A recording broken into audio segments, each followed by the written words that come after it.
Springtime on the homestead brings warmer weather and longer days.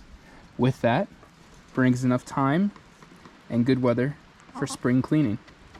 Today's task is to clean out the coop, which hasn't been done in over a year. Let's get into it.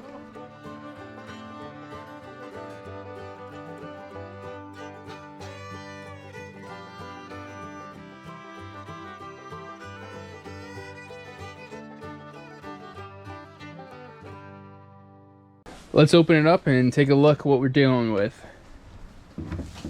So here's how it looks. You can tell it's definitely pretty poopy in here. As I mentioned, this coop hasn't been cleaned out in over a year. We actually, when all of our girls first got here, put them in the brooder. They had this original bedding, and then we have since added to it, and that's why it's over a foot deep now and definitely needs to be cleaned out, as it's got over a year's worth of waste in here that's been shifted around and mixed around. But we've been able to save a year of cleaning due to the deep litter method. So essentially, you start off with some bedding, they poop in it, you mix it around, and then you add more bedding as they need it, and then it continually breaks down and composts down. So if you never mix this around, which we do, but if you never mix it around, you'd have a nice layered system where at the very bottom it's almost dirt, and then at the very top is all the poopy droppings. But they continually mix and break down. You add more, it breaks down, and continue to do that. But we need to clean it out because we can't really add any more bedding. We're at the max capacity. We're actually over the backboard, almost to the front board here. So we can't add any more litter, so it needs to come out. And what we'll do is we'll basically take all of this deep litter that's all poopy, and we'll add it to the run, because out here we also do a deep litter method with grass and leaves and sticks and things like that to break down and turn into dirt. So we'll just take all this bedding and let it continue to break down out here and turn into more dirt out here, and then we'll add fresh bedding back in here and start the deep litter method all over again and go a whole nother year without cleaning it out. So with that, let's start cleaning.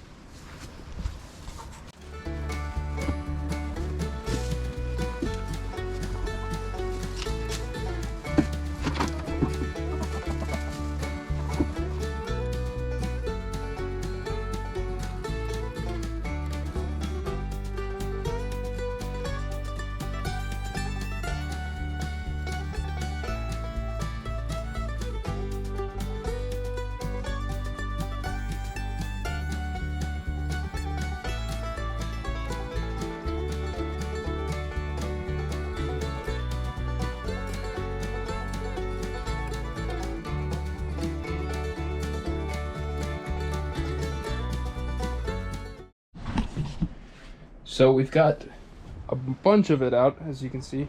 It's a huge pile here. It was above that back wall there. Before, you couldn't even see that back wall, and it was above all these walls all around. You can see here at the stairs how densely packed in it is. Because over time, it compresses down and just fills up more and more, so you don't even realize how much is in here until you take it out, and it's a ridiculous amount. So last thing I'm gonna do, I'm just gonna take these stairs off to make it really easy, scoop that out, clean up all the back walls, and then we'll be good to put some more in. All right, here's what it looks like now. We got it all cleaned out. You see parts of it that we haven't seen in a year. See on the back wall how high up it was, and took a lot of shovels, but we got it done. And one thing I will say about the deep litter method is it's been highly effective for us. And when you're going to clean it out, there's two schools of thought. Either clean everything out and get it nice spick and span and completely clean, or leave a little bit of the old stuff because it's got beneficial microorganisms that'll help continue to break down the new litter when you put it in there. So when you're cleaning out, you don't have to worry about getting every last little thing. Like, we still got some down in the corners, but that's okay because it'll help break down the new stuff. You can see completely cleaned out. We don't even recognize it from what it looked like before. But now we're ready to put some new litter in there and keep it going. If you want to do the deep litter method too, you're going to need a good bedding source. So the bedding that we use is actually hemp bedding. and we get it from Carolina Coops.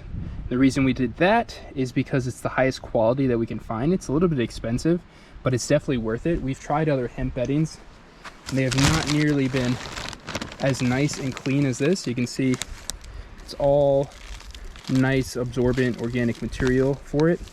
Other hemp beddings that we've tried, there's been a lot of stringy bits or just a lot of debris that's not super absorbent. So we decided to stick with Carolina Coops, spend a little bit more, last a lot longer. Like I said, we've gone a whole year without cleaning it out. We've gone through probably 3 or 4 bags in that coop. But as you can see, it's more absorbent than pine shavings, but pine shavings is another good option that you might want to use for deep litter. But thing to keep in mind, you're just going to need some organic material. So sand's not going to work because it's not actually going to decompose and break down. You're going to have to sift through it and clean it if you want to do that. But if you want to do deep litter, need some organic material, whether it's leaves, pine needles, hemp, pine shavings, anything like that that's going to absorb and break down is what you want to go for. But again, like I said, use Carolina Coops because we really like it. And to start our 4x6 coop, they recommend somewhere between 1 and 2 bags. We're going to do 1.5 bags today and get our deep litter going for the next year.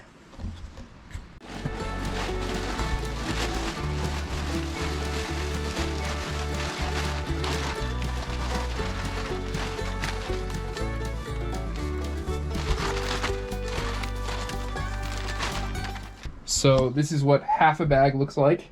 It covers the ground, but it doesn't give you a nice layer. If you want to start a deep litter method, you want to start with some deep litter. So we want to at least 1 inch or 2, preferably 3 or 4. But so we're going to put in another whole bag in here, and then we'll be all set.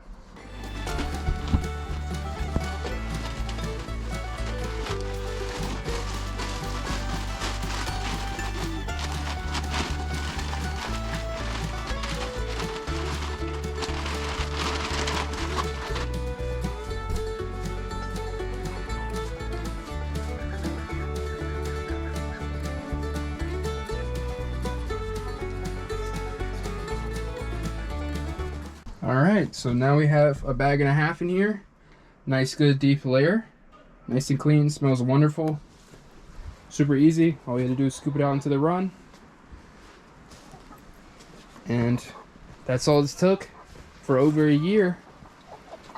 Thanks for watching, and if you have any questions, drop them below. And until next time, stay Pyrfect.